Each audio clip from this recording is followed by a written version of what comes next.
Assalamualaikum warahmatullahi wabarakatuh. Apa kabar kalian? Semoga kalian baik-baik saja dan tetap diberikan kesehatan oleh Allah Subhanahu wa taala. Bantu channel kami dengan cara subscribe dan tekan tombol lonceng kalian. Terima kasih. Semoga kisah ini bermanfaat.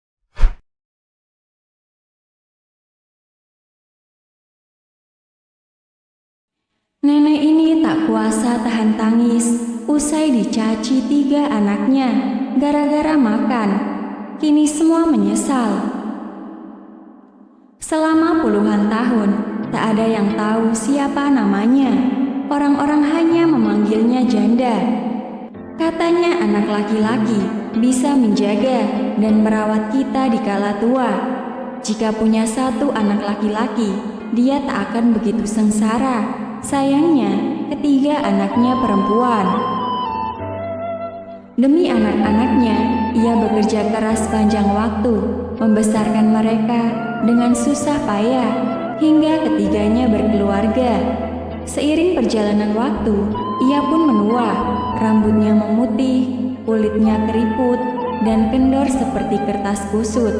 Dan juga, dia mulai sering sakit-sakitan. Dia mulai berpikir, sudah waktunya memikirkan pemakamannya. Dia sudah terbiasa hidup mandiri, dan segala sesuatunya selalu mengandalkan diri sendiri.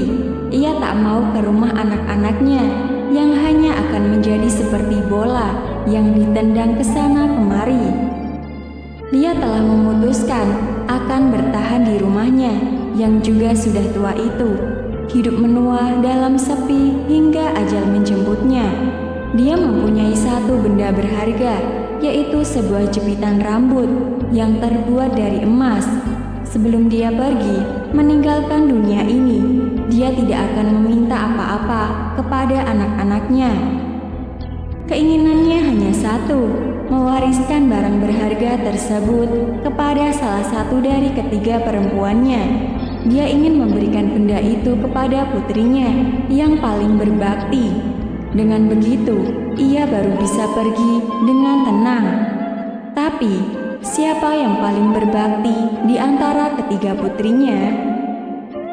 3 anaknya setelah menikah seperti layang-layang putus, jarang pulang menjenguknya.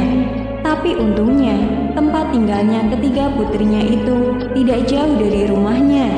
Dia pun memutuskan untuk menjenguk mereka. Paginya, ia pergi ke rumah putri sulungnya yang bernama Rosa. Rosa menikah dengan pria yang lumayan kaya di desanya. Melihat ibunya datang, Rosa menyiapkan semangkok bubur dan sayur asin untuknya. Dia hanya makan sekadarnya, lalu pergi. Ketika dia hendak meninggalkan rumah putri sulungnya itu, dia bertemu dengan cucunya. "Nek, ayo masuk ke rumah, kita makan. Mama bilang hari ini masak daging sapi," kata cucunya. "Nenek sudah makan, kalian saja yang makan ya," jawabnya. Dan dalam hatinya merasa kecewa. Kemudian dia pergi ke rumah putri keduanya yang bernama Sally. Suami Sally juga lumayan baik secara ekonomi dan pekerjaannya juga lancar. Namun, tampaknya Sally tidak begitu senang melihat ibunya datang mengunjunginya. Sally memberi ibunya sayur sisa, roti dan air hangat untuknya. Dia merasa diperlakukan seperti pengemis. Dia hanya makan beberapa suap sambil meneteskan air mata. Tapi Sally malah pura-pura tidak melihat sambil berkata, "Bu, sudah siang nih. Lebih baik ibu segera pulang saja. Nanti aku akan sibuk sekali begitu anak dan suamiku pulang." Dia mengangguk dan melihat matahari di siang hari yang terik, lalu pergi dengan langkah kaki agak terhuyung. Dia menggelengkan kepala dan mendesah.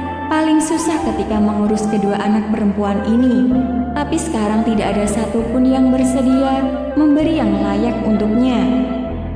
Kemudian dia berjalan pergi, dan tanpa terasa langkah kakinya telah menuju ke rumah putri bungsunya yang bernama Vera.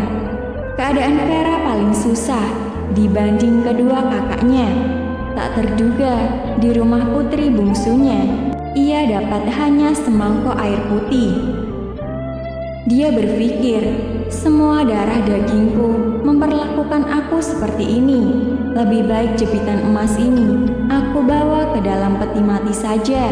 Karena merasa kecewa dan hendak pulang, putri bungsunya itu mengeluarkan rendang daging sapi dan sayuran segar. "Bu, malam ini ibu tidak usah pulang. Ayo bu, kita makan," kata putri bungsunya. Ia tercengang melihat masakan yang disuguhkan putri bungsunya ini. Dia tahu persis kondisi putrinya yang susah tidak mampu membeli daging-dagingan. Paling pada saat tahun baru atau hari raya tertentu saja baru bisa makan daging. "Uang dari mana Vera bisa membeli daging?" katanya dalam hati. Saat makan, tanpa sengaja dia melihat rambut anak perempuannya. Jepit rambutnya yang biasanya terselip di rambut anaknya ternyata sudah tidak kelihatan lagi. Dia tersenyum dan tiba-tiba merasakan kehangatan. Tampak air matanya berlinang. Era memandang ibunya dengan sekilas dan berpikir ibunya sedang mencemaskannya, lalu berkata, "Bu, suamiku baik kepadaku. Meski hidupku agak susah, tapi ibu tidak usah khawatir." Menantu ibu juga bilang, "Jika ekonomi sudah agak lumayan, tahun depan kami akan menjemput ibu tinggal bersama kami." Dia tersenyum sambil meneteskan air mata, lalu mengeluarkan jepitan rambut emas tersebut, lalu diselipkan ke rambut Vera, putri bungsunya. "Ini adalah barang terakhir yang bisa ibu berikan untukmu. Ibu tidak pernah rela menjualnya, walaupun kondisi sulit dalam hidup ibu dulu. Barang inilah sesuatu yang mengingatkan ibu untuk terus melihat ke depan, dan masa-masa sulit akan terlewati selama ada usaha," katanya.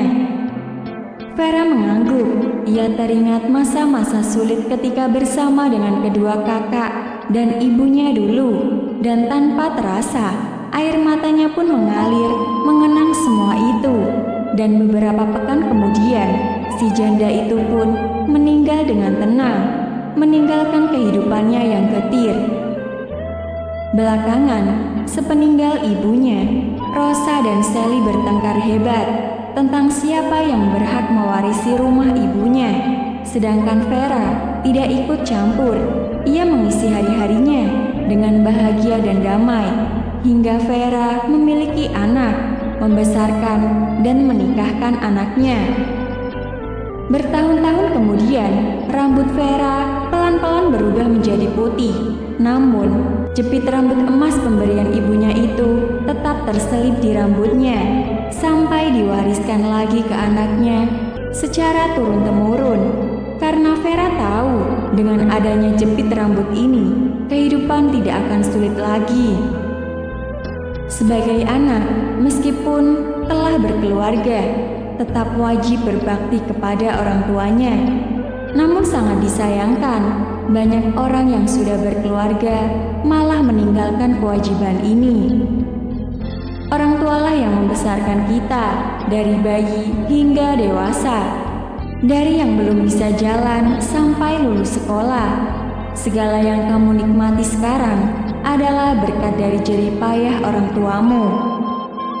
Tanpa mereka, kamu tidak akan pernah ada di dunia ini, dan tidak peduli bagaimanapun perjalanan hidupmu kelak, baik susah atau senang, tetap hargailah mereka.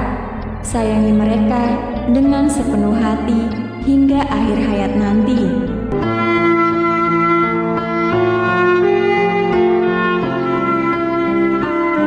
Assalamualaikum warahmatullahi wabarakatuh. Apa kabar kalian? Semoga kalian baik-baik saja dan tetap diberikan kesehatan oleh Allah Subhanahu wa taala. Bantu channel kami dengan cara subscribe dan tekan tombol lonceng kalian. Terima kasih. Semoga kisah ini bermanfaat.